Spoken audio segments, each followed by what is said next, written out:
জীবনে পারফেক্ট মানুষ থাকার চেয়ে মানসিক শান্তি দেবে এমন একজন মানুষ থাকা বেশি প্রয়োজন। জীবনে এমন একজন থাকা দরকার যে মানসিক শান্তি দিবে। মানুষকে পরিমাণের চেয়ে বেশি মূল্য দিলেই মানুষ আপনাকে আঘাত করা শুরু করবে। তাই যাকে যতটুকু প্রয়োজন তাকে ততটুকু মূল্য দিবেন। অতি শব্দটাই খারাপ। ব্যথাগুলো যখন ব্যক্তিগত তখন প্রকাশ করে লাভ নেই।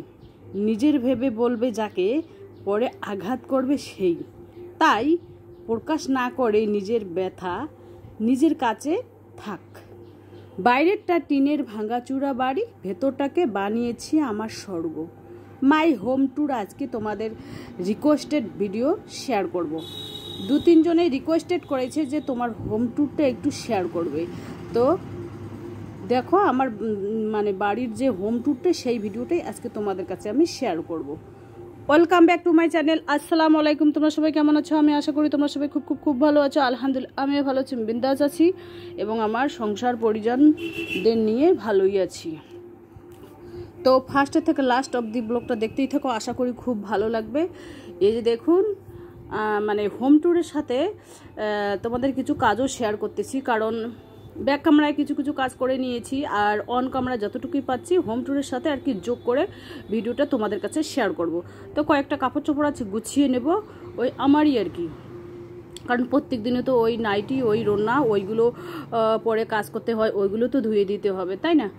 আর কুর্তি আমার কিন্তু অনেকগুলো কুর্তি আছে। আমি ওই কুর্তিগুলো কোনো মেহমানের বাড়িতে তো আমি বেশি যাই না, ওই বছরে 6 মাসে একদিন যাই। তো সেই জন্য ভাবছি যে না, কুর্তিগুলো বাড়িতেই আর কি ব্যবহার করব বলতে কি ওই ভিডিওটা প্রত্যেক দিনে একটা করে দিতে হয়। বিকাল 4টায় কিন্তু আমার প্রত্যেক দিন একটা করে ভিডিও আসবে তোমাদের কাছে। আমি একটা করে ভিডিও প্রত্যেক দিন বিকাল 4টায় উপহার দেব। তোমরা আশা করি দেখবে, ভালোবেসে দেখবে, যত্ন সহকারে কিন্তু আমি ভিডিও বানাই। অনেক গরম, কি বলবো, গরমের মধ্যেও আমি তোমাদের কাছে একটা করে ভিডিও উপহার করি। যা গরম পড়েছে কি বলবো, ভাদ্র মাস পড়েছি কি না সেটাও জানি না। কেউ কেউ তো বলছে যে পড়েছে, আর আমার তো মনে হয় 2-1 দিন মনে হয় শ্রাবণ মাসের বাকি আছে আর কি।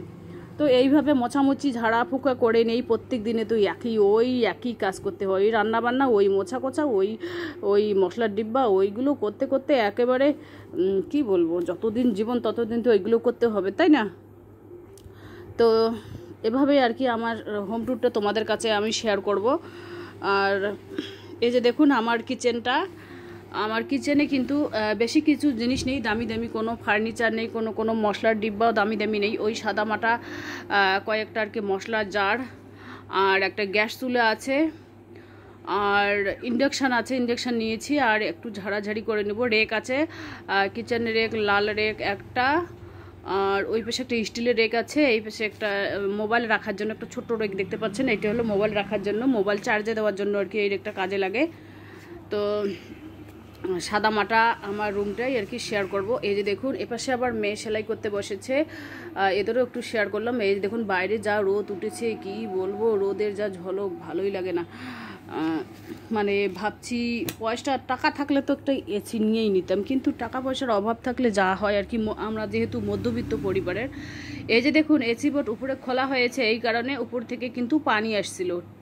এসি বোর্ডের উপরে কিন্তু টিন আছে, হ্যাঁ, পানি আসছিল, বিছানা একেবারে ভিজে গিয়েছিল। তো ওইটা খুলে তারপরে একটু ঢোকা হাতি দিয়ে পানি পড়া এখন বন্ধ হয়েছে।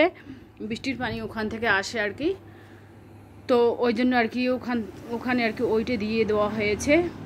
আর এই যে আলমারি, কাঠের আলমারিটা এই সাইডেই বসানো আছে। ঘরে তেমন কিছু জিনিস নেই, একেবারে সাদা মাটা সমস্ত কিছু। আর এই যে দেখুন চৌকির তলায় হাঁড়ি রেখেছি, ওখানে চাল ডাল ওইগুলো রাখি। আর আমার ছোট্ট বারান্দাটা তোমাদের কাছে শেয়ার করতেছি। হোম ট্যুরটা তোমাদের কাছে আমি শেয়ার না করেই পাচ্ছি না। এই যে দেখুন উপরে টিন দেওয়া আছে, আর টিনের চালি উপরে দেওয়া আছে। এই যে দেখুন ওই যে লাস্ট কর্নারের যে রুমটা দেখতে পাচ্ছেন, ওটা কিন্তু আমার মুরগিদের রুম। আর পিছনে দেখুন, পিছনে কিন্তু আমার অনেক জায়গা, কলা গাছ, বাঁশ গাছ। আর ভেতরে এই যে দেখুন মিক্সার গ্রাইন্ডার নষ্ট হয়ে গেছে, এটা হলো ক্যাশ বাক্স। আর এই যে দেখুন পা মোছার দুটো রেখেছি বস্তা। পা মোছার আমি কিনি না, পাপোশ কিনি না, কারণ ওইগুলো না তাড়াতাড়ি নষ্ট হয়ে যায়, সেজন্য আমি কিনি না। আর দোকানে চলে আসলাম, দেখুন হাজব্যান্ড ঘুমিয়েছে।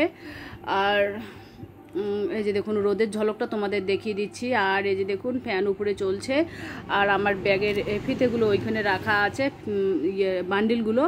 আর ফিতে নেই, ফিতে শেষ হয়েছে, সেজন্য আমি সেলাই করি না আর কি। ফিতে আনতে হবে, টাকা শর্ট আছে, সেই জন্য এখন নিয়ে আসবো না, যখন হবে তখন নিয়ে আসবো। গরমের মধ্যে আর কি সেলাইও করতে পারছি না, ভালোই লাগে না কিছু। আর এই যে দেখুন আমার সাদা মাটা টেবিলে সেদিন কয়েকটা ফুলদানির অর্ডার দিয়েছিলাম মেশো থেকে, সেইগুলোই আর কি, সেই কয়েকটাই আর কি। আর এই যে দেখুন কিছু নেই আর, মানে যতটুকুই পারছি ততটুকুই শেয়ার করব আমার হোম ট্যুরটা। এটা কিচেনের এই যে দেখুন একটা বোর্ড আছে উপরে, ওই বোর্ডের মধ্যে আর কি মোবাইল চার্জে লাগানো হয়। আর উপরে একটা হাজব্যান্ড আর আমার একটা ফটো আছে। আর এই যে দেখুন কাপড় শুকাতে দিয়েছি, আর উপরে টিনের চালি, চারপাশে দেখুন ওই যে কচু শাকগুলো কত সুন্দর আমার বাড়ির পিছনে হয়েছে, খুব ভালোই। আর এই যে সিঁড়িটা দেখিয়ে দিচ্ছি। আর মুরগিদের রুমটাও তোমাদের দেখেছি, এটা একটা রুম, ছেলেমেয়েরা ওরা ঘুমিয়েছে আর কি। আর এই যে দেখুন ভেঙে চুড়ে একেবারে মাটির নিচটা কিন্তু আমার মাটির। এই যে দেখুন একটা কবিতরের একটা ছোট টিনের ঘর বানিয়েছি। এই যে দেখুন এখনও কবিতর নিয়ে আসিনি, তো নিয়ে আসবো। এই দেখুন রোদের যা ঝলক পড়েছে, বাপরে বাপ কি বলবো। আর ওই যে কলতলাটা তোমাদের কাছে শেয়ার করি, এই যে কলতলাটা, আর এই যে মুরগিদের রুম, আর এই যে আমার বাথরুম। আর এখানে খড়ি রাখতেছি, আমরা কিন্তু কলতলায় আর কি গোসল করি, অত বানিয়ে ছানিয়ে কথা বলার অভ্যাসটা আমার নেই। এই যে মুরগিদের রুম, এই যে মুরগিদের রুমে আর কি আলো যায়, রোদের আলো যায়, যেটাই আর কি সেটাই আর কি ন্যাচারাল তোমাদের কাছে আমি শেয়ার করি। মুরগিদের রুম খুললাম না, এই কারণে খুললাম না, খুললেই ওরা এলোমেলো হয়ে ছড়িয়ে পড়বে, আমার আবার ভিডিও করা একেবারে বন্ধ হয়ে যাবে। এই দেখুন, আর উপরে জাঙ্গি দিয়েছি, লাউ গাড়বো, যে কোনোই গাড়ি না কেন উপরে এরকম তুলে দিলেই আর কি উপরে হয়ে যাবে। এই যে দেখুন ছোট্ট কবুতরের টিনের ঘরটা কীরকম হয়েছে। ইট দিয়েছি, 3টে করে ইট দিয়েছি, হাজব্যান্ডের কাছে আর কি ইয়ে করে নিয়েছি, বসিয়ে নিয়েছি, সেট করে নিয়েছি আর কি। আর আমার আশা ছিল যে বড় একটা টেবিলের উপর এই ঘরটাকে রাখার, কিন্তু টেবিলের অভাবের জন্য ওইভাবে ইট দিয়ে আর কি রেখেছি আপাতত। তো এখানে আর কি ওই ইট দেওয়া হয়েছে হাঁটাহাঁটি রাস্তাটাতে। বাড়িতে একেবারে মানে নিচের রুমটা একেবারে মুরগিদের যদি ছাড়াছাড়ি করি, আর চারপাশে মাটি টাটি দিয়ে একেবারে এলোমেলো ছড়িয়ে ছিটিয়ে একেবারে নাটবাট করে, সেই জন্য আর কি ওদের সব সময় ছাড়ি না, ওই আধা ঘন্টা 1 ঘন্টার জন্য ছাড়াছাড়ি করি। আর এই যে দেখুন টিনের চালির উপর যা রোদ উঠেছে, কি বলবো, বলে বোঝাতে পারবো না। ঘর দুয়ার যদি গোছালো থাকে, এরকম গোছালো যদি থাকে, কয়েকজন 2-3 জন আর কি কমেন্ট করেছে আমার আর কি হোম ট্যুরটা শেয়ার করার জন্য, সেই জন্যই আর কি তোমাদের কাছে শেয়ার করলাম। এই যে দেখুন আমার বাইরেরটা কিন্তু টিনের, আর ভেতরটা কিন্তু বানিয়েছি একেবারে স্বর্গ। মাই হোম ট্যুর আর কি তোমাদের কাছে শেয়ার করলাম। তো এই যে দেখুন চেয়ার আছে দোকানে, একটা ভাঙা চেয়ার, একটা নতুন চেয়ার সেদিন নিয়েছে। এই যে নতুন চেয়ারটা ভেঙে গেছে, ওটা গুনে দিয়ে ঠিক করে দিয়েছে। আর তুল আছে, আর এই যে দেখুন অল্প স্বল্প আর কি কাপড়ের দোকান, এই যে কাপড় টাঙানো আছে। উপরে তো ফ্যান চলছে, যা গরম পড়েছে। এই যে ব্যাগগুলো ওখানে ওই স্ট্যান্ডের মধ্যে আটকানো আছে, এগুলো হচ্ছে ডিস্টিল ওয়াটার। আর ফ্রিজে দেখি কি কি জিনিস আছে, অল্প স্বল্প ফ্রিজের জিনিস শেষ হয়ে গেছে। আর এই যে দেখুন এখানে স্প্রাইট আছে 2 লিটার, আর 500 গ্রাম স্প্রাইট আছে। আর এই যে দেখুন বাইরের ঝলকটাও তোমাদের এক ঝলক দেখিয়ে দিচ্ছি, দোকানের বাইরের ঝলকটা। তো চলো আজকের ভিডিও এ পর্যন্তই, ততক্ষণ তোমরা সবাই সুস্থ থাকো, সাবধানে থাকো, টাটা, আল্লাহ হাফেজ। আজকের আমার ভাঙাচুরে টিনের হোম ট্যুরটা তোমাদের কীরকম লাগলো একটু কমেন্ট বক্সে লিখে দিও। তো চলো টাটা। এই যে দেখুন বর ঘুমিয়েছে, রোদের ঝলকটা কি